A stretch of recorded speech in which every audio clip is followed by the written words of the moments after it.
Hi, good morning everyone. Welcome to our part 4 of chapter 7, factorization, that is algebraic identities and factorization. Today we will do factorization by splitting the middle term. In last exercise we have done factorization by identities, by common method and regrouping method. So you already done 3 methods of factorization. Now further factorization we have to do with the splitting the middle term. Basically we have 3 methods. We have 3 ways to splitting the middle term. Factorize the term by using the split, divide the middle term into the 2 parts. Okay, so under first 2 method we can use that one concept that we already done in our first exercise.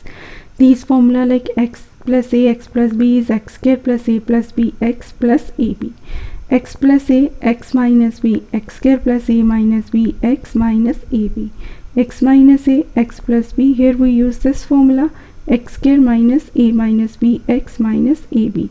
Then x minus a x minus b x square minus a plus b x plus ab. That concept you can use for the first 2 methods of factorization by splitting the middle term. So here one by one I will mark as a case 1 for the first term, like case 1, case 2, case 3 and case 4. According to that I have to split the different terms.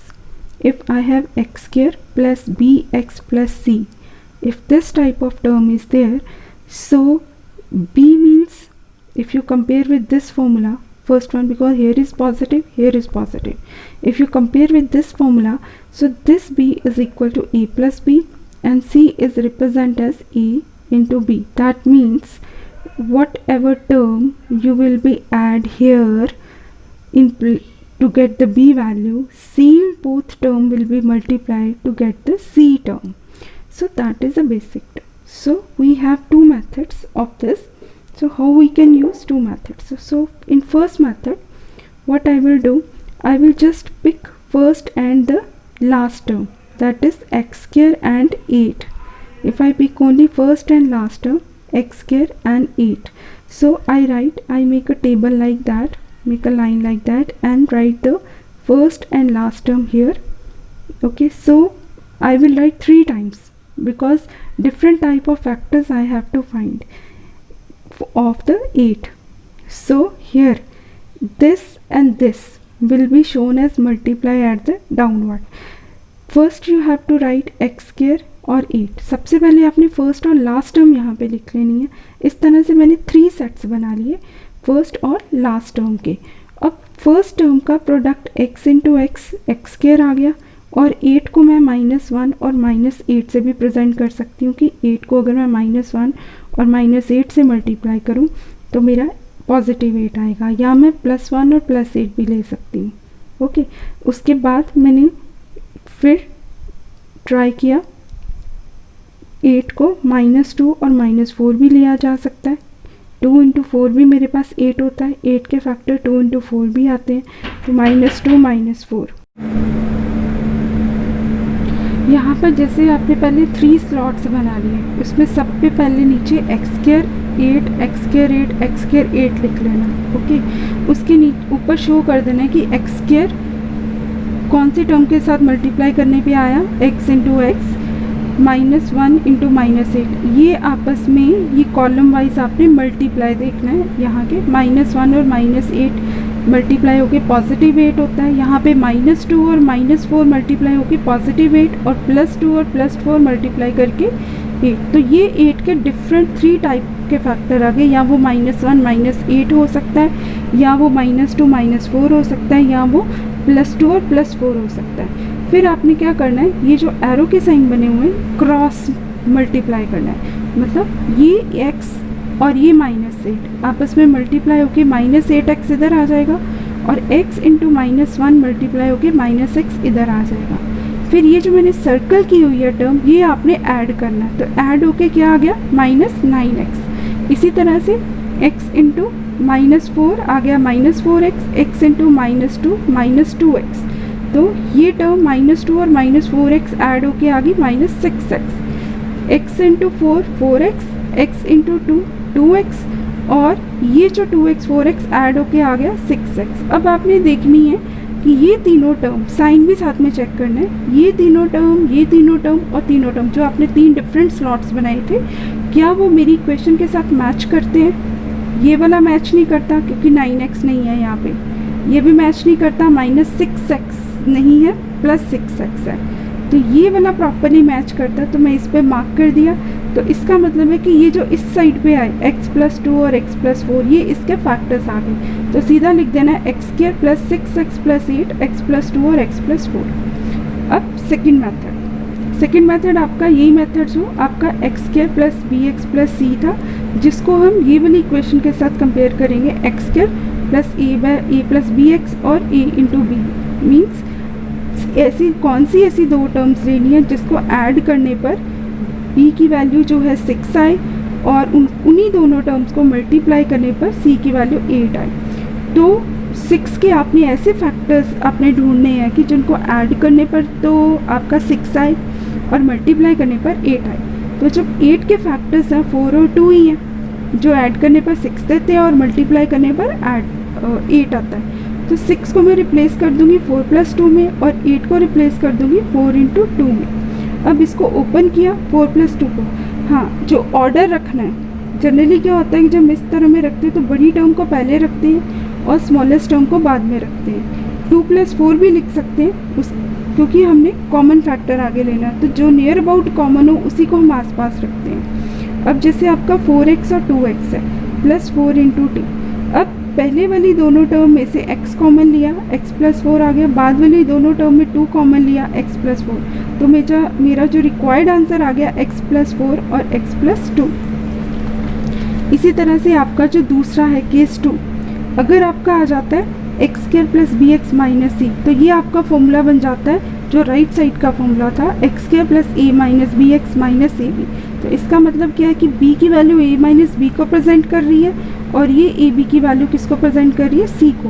मतलब दो ऐसी term लेनी है जिसको subtract करने पर b की value आए और उन्हीं दोनों टर्म्स को मल्टीप्लाई करने पर c की वैल्यू आए। अब जैसे आपका है x² + 14x - 15, इसको भी 2 मेथड से किया। अब इसके मैंने 4 स्लॉट्स बना लिए क्योंकि 14 को फर्स्ट और लास्ट टर्म ही लेनी है। 15 के जो फैक्टर्स हैं वो 4 टाइप से ले सकते हो, या आप, क्योंकि यहाँ पे -15 है, या आप लोगे +1 - 15, -1 + 15, -3 + 5 या +3 - 5। तो ये 4 टाइप्स के फैक्टर्स आप -15 की जगह कंसिडर कर सकते हो। और आपने वो ढूंढना कि कौन सा फैक्टर मेरा इसको वेरीफाई करता है। मेथड आपका सेम है जो भी फर्स्ट मेथड में बताया था मैंने आपको लास्ट क्वेश्चन में। जो आपकी फर्स्ट और लास्ट टर्म, आपने ऐसे 4 स्लॉट्स बना लेने हैं ये वाले, और यहाँ पे लिख देना फर्स्ट और last term, first last term, first last term, first last term. Sign ज़रूर साथ में लिखना है, पॉजिटिव है तो पॉजिटिव मेंशन करना है, नेगेटिव है तो नेगेटिव मेंशन करना है। अब यहाँ पे x² तो आया, x को मल्टीप्लाई करके, -15 +1 और -15 को मल्टीप्लाई करके आया, -15 + 5 -3 और +3 - 5 को भी मल्टीप्लाई करके -15 आया, +15 और -1 को मल्टीप्लाई करके आ गया -15। अब आपने इस तरह से इसको मल्टीप्लाई कर देना है। x को पहले -15 से क्रॉस वे से मल्टीप्लाई करना है, फिर x को 1 के साथ मल्टीप्लाई करके यहाँ पे 1 के सामने लिख देना है, और x को -15 से मल्टीप्लाई करके -15 के बिल्कुल सामने लिखना है। तो ये जो सर्कल वाली टर्म है आपने इसको ऐड कर देना, -14x। सेम प्रोसेस यहाँ पे भी किया, यहाँ 2x आ गया, -2x, यहाँ 14x। अब इन चारों में से लास्ट में देखने कौन सी टर्म मेरी इस इक्वेशन को रेफ़र कर रही है। उसमें सिर्फ ये रेफ़र कर रही है x² - 15 + 14x, बाकी टर्म्स नहीं इसको मैचअप कर रही। तो जो मैचअप कर रही है उसको मार्क कर देना है, और ये जो ऊपर ये वाला पहला वाला फैक्टर हो जाएगा, ये वाला सेकंड फैक्टर x + 15 और x - 1। जो सेकंड मेथड था जो आपने इस फॉर्मूला से यूज़ करना है, 14 के कौन से ऐसे 2 पार्ट्स लोगे कि उसको सब्ट्रैक्ट करने पर 14 आए, कोई ऐसे 2 नंबर सब्ट्रैक्ट करने पर 14 आए और मल्टीप्लाई करने पर -15, वो है 15 - 1 और -1 × 15, क्योंकि इसके साथ कंपेयर किया b की जगह आ गया। 14 को कैसे लिखना है, 15 - 1, क्योंकि 15 माइनस 1 को जब आप मल्टीप्लाई करोगे तभी आपका -15 बनेगा। तो चाहो तो आप यहाँ पे पॉजिटिव बना के -15 कर दो और 15 मल्टीप्लाई बाय -1 कर दो, तब भी आपका यही आएगा। या आप सिर्फ ए और बी की वैल्यू ही मल्टीप्लाई करोगे, साइन ऑटोमेटिकली बाहर है, तो तब भी आपका सेम आंसर आएगा। अब आपने यहाँ से कॉमन लिया तो आपके फैक्टर्स आ गए x-1 और x+15 जब कॉमन लिया, पहले इन दोनों टर्म से x कॉमन लिया, लास्ट वाली दोनों टर्म से -1 कॉमन लिया, तो आपके पास x+15 रिमेंबर वन थिंग, जब आपने यहाँ पे ग्रुपिंग मेथड करनी है फैक्टराइजेशन की, तो यहाँ पे जब आपने पहले वाली दोनों टर्म से एक टर्म कॉमन निकाली तो जो आपकी ब्रैकेट में रह जाती है टर्म, तो जब आप लास्ट वाली दोनों टर्म में से कॉमन निकालोगे सेम ब्रैकेट वाली टर्म वहाँ भी होनी चाहिए, ताकि आप उसको फैक्टर्स बना सको। फिर आपने ये ब्रैकेट को कॉमन लेना और यहाँ पे रह जाएगा x-1। थर्ड केस है, अगर आपके पास आ जाए x² - bx+c, तो यहाँ पे आपका फॉर्मूला आ जाता है x² - a + bx+c, जो आपका फॉर्मूला था, क्योंकि यहाँ निगेटिव साइन था या पॉजिटिव। a + b रेफर कर रहा है b को, ऐसी कोई भी दोनों टर्म जिनको ऐड करने पर b की वैल्यू आए और उन्हीं दोनों टर्म को मल्टीप्लाई करने पर c की वैल्यू आए। तब इस तरह से आपने फिर से फर्स्ट और लास्ट टर्म चेक करनी है, 8 के कौन से ऐसे फैक्टर होंगे जो ऐड करने पर मुझे 6 दे, -6। एक तो आ गया +8 का एक फैक्टर आ गया +1 +8, एक आ गया 4 × 2 और -4 × -2, क्योंकि अगर आप दोनों नेगेटिव साइन को भी मल्टीप्लाई करते तो आपका पॉजिटिव ही आता है। इसी तरह से मैंने फर्स्ट एंड लास्ट टर्म लिख ली, first last term x × x x², 1 × 8 8, 4 × 2 8, -4 × -2 is 8। अब आपने क्या करना है, यहाँ से क्रॉस मल्टीप्लाई, x को +8 के साथ मल्टीप्लाई किया तो 8x आ गया, x को 1 के साथ मल्टीप्लाई किया तो x आ गया। यहाँ से x × 2 2x, x × 4 4x, x × -2 x × -4x -2x, तो आपकी ये वाली टर्म वेरीफाई हुई। तो यहाँ पर जो आपका अल्टीमेटली मल्टीप्लाई करके आएगा -2x -4x, सिर्फ यही टर्म ऐड करके -6 बनाती है, तो ये तीनों टर्म इस इक्वेशन के साथ मैचअप कर रही है। तो इसका मतलब है कि x-4 और x-2, these x-4 and x-2 are the factors of x² - 6x + 8. So that is my first method. But if I want to go this method, so I have to think about the number 6. What will be the two number when I add? I will get 6, and when I multiply I get 8. So that will be again 4 + 2.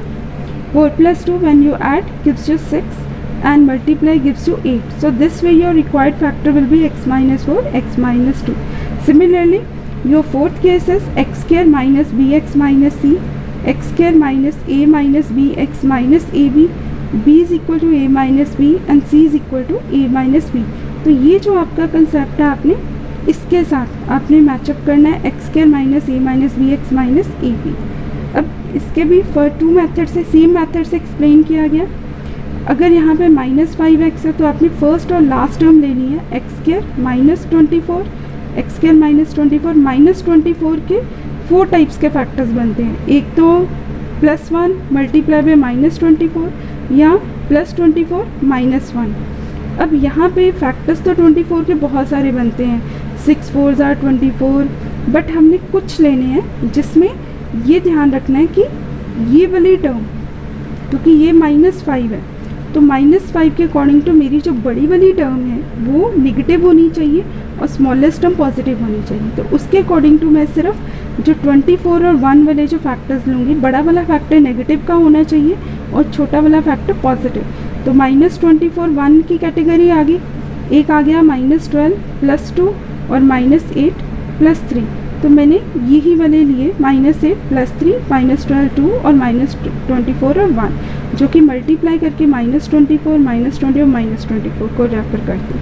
अब ऐसे ही cross multiply करके यहाँ पे x -24x add करने पर -23x, यहाँ पे add करने पर -10x -5x, तो उसमें से यही वाली जो इक्वेशन है यही इसको रेफर कर रही है।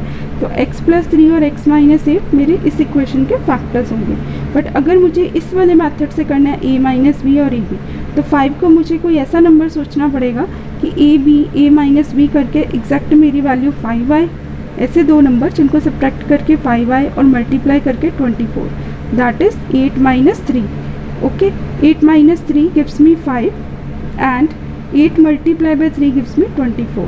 So now I open the bracket, take the common, my required factor is 8x minus 8 x plus 3.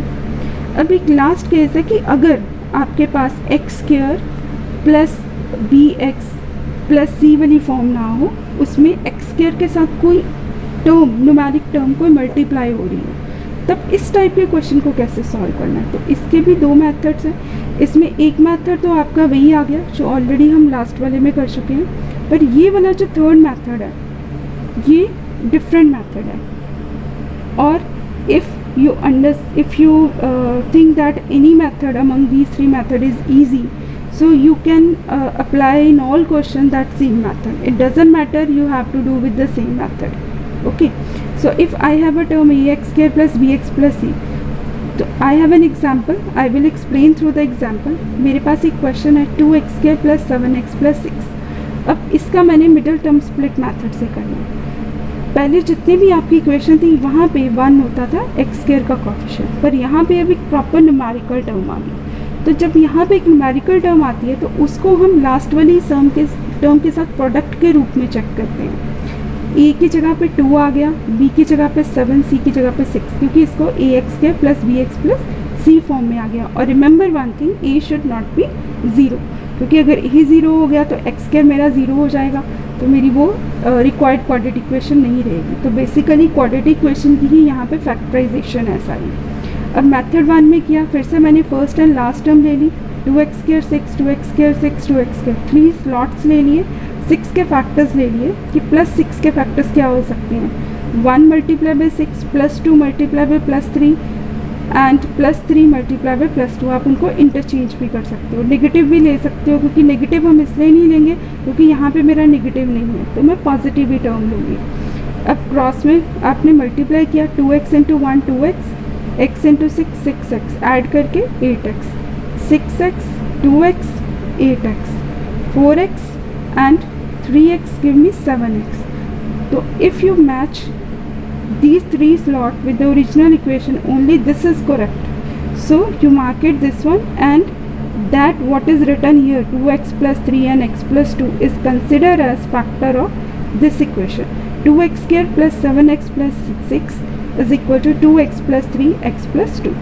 Now second method. अब अगर मुझे इस मेथड से नहीं करना, ऐसे स्लॉट्स बना के नहीं करना, मुझे चेक नहीं करना, तो मेरे पास एक अनदर मेथड भी है। अनदर मेथड में क्या है कि आपने 2x square plus 7x plus 6, इसमें a b c की वैल्यू पिक कर लेनी है। a is equal to 2, b is equal to 7, c is equal to 6। अब इसमें क्या करना है, जो मिडिल टर्म है वो आपकी b है 7, तो आपने सिर्फ 7 को ही स्प्लिट करना है, पर कुछ कंडीशंस को वो रेफर करता है। तो आपने यहाँ पे मैंने दो अल्फ़ाबेट्स लिए हैं, एक a प्लस b। इस a प्लस b का नंबर है कि यहाँ पे मेरे मिसिंग नंबर है, कि ऐसे कौन से नंबर मैं a और b की जगह पे लूँगी। अगर मैं उसको ऐड करूँगी तो मेरी middle term b is equal to 7 आ जाएगा। अगर उन्हीं दोनों टर्म्स को, a और b की दोनों वैल्यूज़ को अगर मैं मल्टीप्लाई करूँगी तो वो a और c को मल्टीप्लाई करके जो टर्म बनती है 2 इंटू 6 जो 12, तो वो एग्जैक्टली बननी चाहिए। तो ऐसी कंडीशन में मैं कौन से ऐसे वैल्यूज़ लूँगी। सो अगर यहाँ पे 7 है तो आई थिंक अबाउट 4 प्लस 3, क्योंकि 4 प्लस 3 तो मेरा 7 बनाता है, पर इन्हीं टर्म को अगर मैं मल्टीप्लाई करूँगी तो एग्जैक्ट मेरी ए सी की वैल्यू बनती है 12। तो जो बड़ी वाली टर्म है उसको ए कंसिडर करेंगे और दूसरी वाली टर्म को बी कंसिडर करेंगे। तो मुझे सिर्फ ये तो कुछ नहीं लिखना, 4 इंटू 3 मुझे नहीं लिखना, मुझे सिर्फ मिडल टर्म की जो वैल्यू आई है मेरी 7 की जगह पे, जो इन दोनों कंडीशन को सेटिस्फाई करती है, उस कंडीशन पे जो मेरी ए बी की वैल्यू निकली है वो मुझे 7 की जगह पे प्लेस कर देनी है, क्योंकि a plus B is equal to क्या था 7 को आपने स्प्लिट करके 4 प्लस 3 लिखा, 4x प्लस 3x ओपन किया। अब यहाँ पे फर्स्ट 2 टर्म में 2x कॉमन है, तो 2x कॉमन लिया तो x प्लस 2 रह गया। लास्ट वाली 2 टर्म्स में 3 कॉमन है, x प्लस 2। अब ये वाला x प्लस 2 बाहर निकाला तो 2x प्लस 3 रह गया, जो आपने कॉमन बाहर निकाल के जो आपकी रिप्लेस हुआ था। Remember one thing again here, when you are going to regrouping factorization, like पहली दोनों टर्म में से जैसे कॉमन निकाला, लास्ट वाली दोनों टर्म में से कॉमन निकाला, तो कॉमन निकालने के बाद जो आपकी टर्म रह जाती है वो दोनों तरफ सेम होनी चाहिए, वो सेपरेट नहीं होनी चाहिए। Then you can do the factorization. So these are all your concept. Now your exercise question 7.4 first question. Okay, I will tell you one thing. I already told you 3 methods of factorization. Either you use your 4 identities like this one I just told you before, these were 4 identities. Either you use this method and either you use this method. You can also apply this method on this also, in this all questions also, x square plus bx plus c, like this type of question, x square plus 6x plus 8. In that case you always consider a is equal to 1. Okay, you can also apply that method here. Okay, only one single method in apply in all this quadratic equation for factorization. Like here in your first part p square plus 11p plus 18. अब यहाँ पे ये सोचना कि ऐसे कौन से दो नंबर होंगे उनको ऐड करने पर 11 आए और मल्टीप्लाई करने पर 18 आए. That is 9 plus 2 and 9 into 2 give me 18. After that you separate the terms and make the factors. That gives you p plus 9 and p plus 2 is your required answer. Similarly x square minus 8x plus 7. यहाँ पे भी आपने यही देखना कि ऐसी कौन सी दोनों टर्म्स है ऐड करने पर -8 आए और मल्टीप्लाई करने पर आपका +7 आए. अब यहाँ पे -7 और -1, क्योंकि -7 और -1 को ऐड करोगे तो आपके पास क्या आएगा -8, पर उन्हीं -7 और -1 को मल्टीप्लाई करोगे तो आपका +7 आएगा. तो पहली वाली दोनों टर्म में x कॉमन लिया, लास्ट वाली दोनों टर्म में -1, तो x -7 and x -1. Similarly next one x square plus 6x minus 7, x square plus 7 minus 1, x minus 7 into 1, x square plus 7x minus x minus 7, x into x plus 7 minus 1 x plus 7. पहले वाली दोनों term में x common लिया और दूसरे वाली दोनों term में नेगेटिव कॉमन था, तो मैं नेगेटिव अकेला तो नहीं ले सकती, नेगेटिव के साथ आपने 1 भी लेना है. -1 is common, x plus 7 is left. So here if you check both in term x plus 7 is there. Now you take it common, x plus 7 and x minus 1 will be left. Similarly l square plus 7l minus 18. 7 gives 9 minus 2 give me 7 and 9 multiply by -2 give me -18, or I can directly 9 into 2 according to my formula. So l square plus 9l minus 2l minus 9 into 2. First two terms you can take l common and last two terms you can take -2 common, and your required answer is l plus 9 or l minus 2. Now your e part, x square plus 7x plus 10. 5 plus 2 gives me 7. 5 into 2 gives me 10.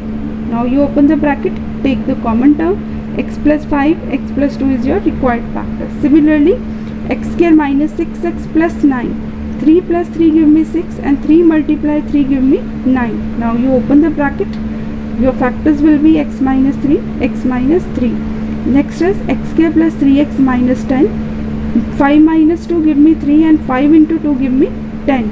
5x minus 2x minus 5 into 2. Remember one thing, when you are going to splitting the middle term, you also check with this term also.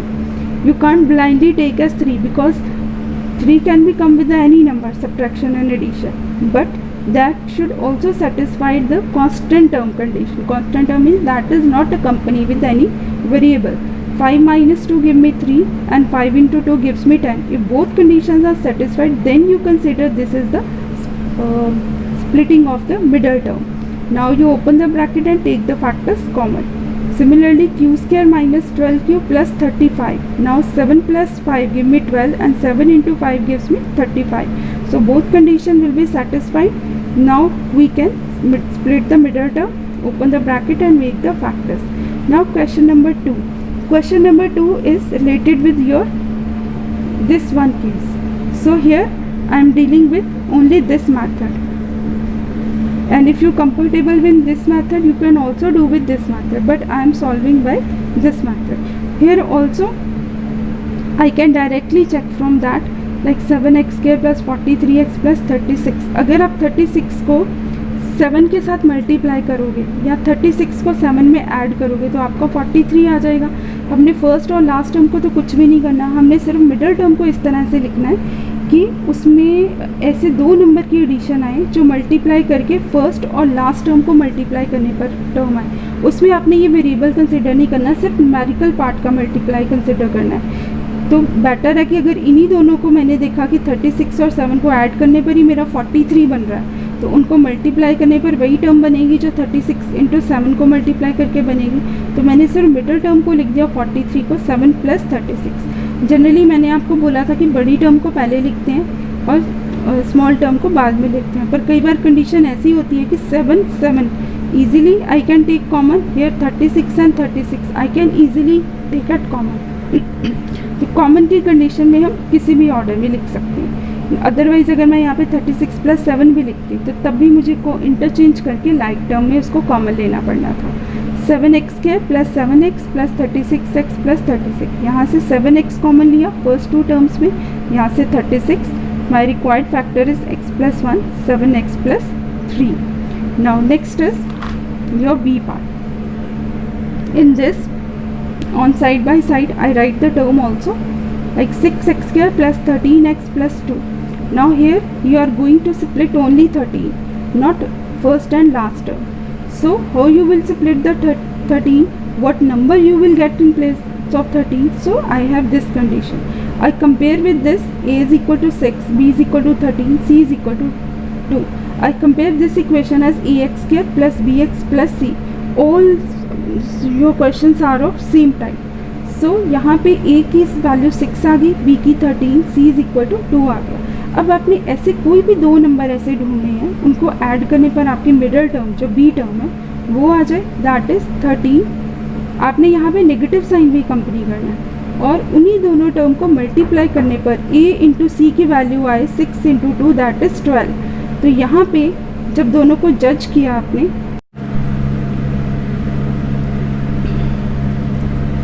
5a² minus 13a minus 20a. Now next question is 5a² minus 13a minus 20a. Here we also consider a is equal to 5, b is equal to minus 13, c is equal to minus 28. Same thing, we have to think about two numbers. When we add, that gives me exactly middle value, b is minus 13, or when we multiply same numbers, so we will get the value of a into c, that is 5 into minus 28. So that we will think about the numbers that will satisfy both the conditions, like a plus b and a into b.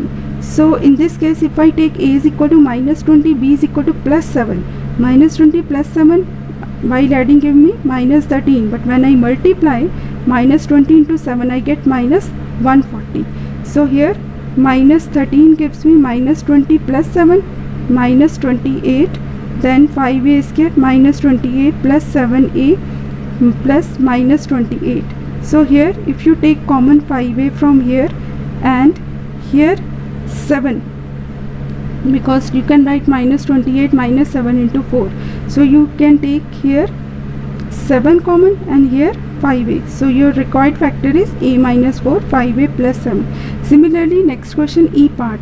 With same method, 2b² plus 17b plus 35. 35 will be written as 7 into 5 and 17 as 10 into 7. That it is not necessary you write 35 as 7 into 5. You can keep 35 as it is. That for convenience I will write the factors of this in the form so that I can take 7 common from that. Here 2 will be common, 7 will be common. So my required factor is b plus 5, 2b plus 7. Similarly, f part is 2x² minus x minus 3, so minus 1x plus minus 3. So here minus 1 can be written as 2 minus 3, but when we multiply this one, so that gives me, because this is 2 and this is minus 3, so when we multiply 2 into minus 3, that gives me same as multiplication of 2 and minus 3 is minus 6, because I consider a is 2, b is equal to minus 7, c is equal to minus 3, a plus b, b is equal to minus 1, a into b, ac is equal to 2 into minus 3 is equal to minus 6, then a is equal to minus 3 and b is equal to plus 2.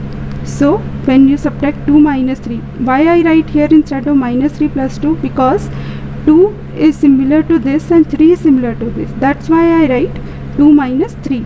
So I can easily take 2x common from here and minus 3 from here, and x plus 1 be the common. So that is my required factor. Same case 5x square plus 13x plus 6. Factors after factorization of middle term, 13 will be written as 10 plus 3 according to this rule, a plus b and a into b. So that will be 10 and 3. So when you open the bracket, take the factors. Same case, 3k square minus 17k minus 20. I write this plus and take minus with the numerical part, like minus 17 and minus 20. Minus 70 will be written as 3 minus 20 according to this condition. A plus b should be give me minus 70 and a into b should give me 3 into minus 20 minus 60. So in that case, if I take only in place of a is minus 20, b is plus 3. So that will be 3 minus 20k plus minus 20. So when you open it, 3k square plus 3k minus 20k plus minus 20. I take minus 20 common here, 3k common here. So my required is k plus 1, 2k, 3k minus 20. Next is b plus 4 whole square plus 4 times b plus 4 minus 21. So if this type of question is there, first you convert this b, because here is also b plus 4, here is also b plus 4. We have to go with the same method, but first we convert into proper quadratic equation. Like instead of b plus 4, if I substitute x, so my equation will be x square plus 4x minus 21. In place of b plus 4, I just replace x. So now I solve with the middle term split method. A term is 1, b term is 4 and c term is minus 21. So I need that term after a plus b, that give me exactly b as 4, and if I multiply this a into b, that give me 1 into minus 21, because a value is here 1 and minus 21. So in that case I have only factors of 21 is 7 and 3, and 7 minus 3 give me 4. So instead of 4, I will write 7 minus 3, and minus 21 will be written as 7 into minus 3. So when you open the bracket, you will get the factors x plus 7 and x minus 3. Now because x is your imagination, that is not given in your question, so I replace back x, what I consider at the top, as b plus 4. So I replace x with b plus 4, 4 plus 7 gives me 11, and 4 minus 3 gives me 1. So that is my required answer. Now your last question is, if same question, if like 9x plus 2 whole square, 6x plus 2 plus 1. Now this x plus 2 and x plus 2 is repeated. So what I consider, I put x plus 2 is equal to y. My required equation is 9y square minus 6y plus 1 in form of quadratic equation. Now here a is equal to 9, b is equal to minus 6, c is equal to 1. So I need a number.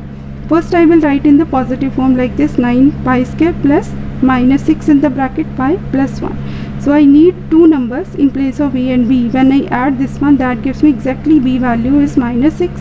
But when I multiply these same numbers, that gives me same value of multiplication of AC, that is 9 into 1, that gives me positive 9. So in that case, I will take only a value is minus 3, because when I add minus 3 give me minus 6, and when you multiply minus 3 into minus 3 gives you positive 9. So here minus 6 minus 3y plus 1, 9y square minus 3y plus 1. Here 9y square, first you open the factors like that. In both the terms 3y is common.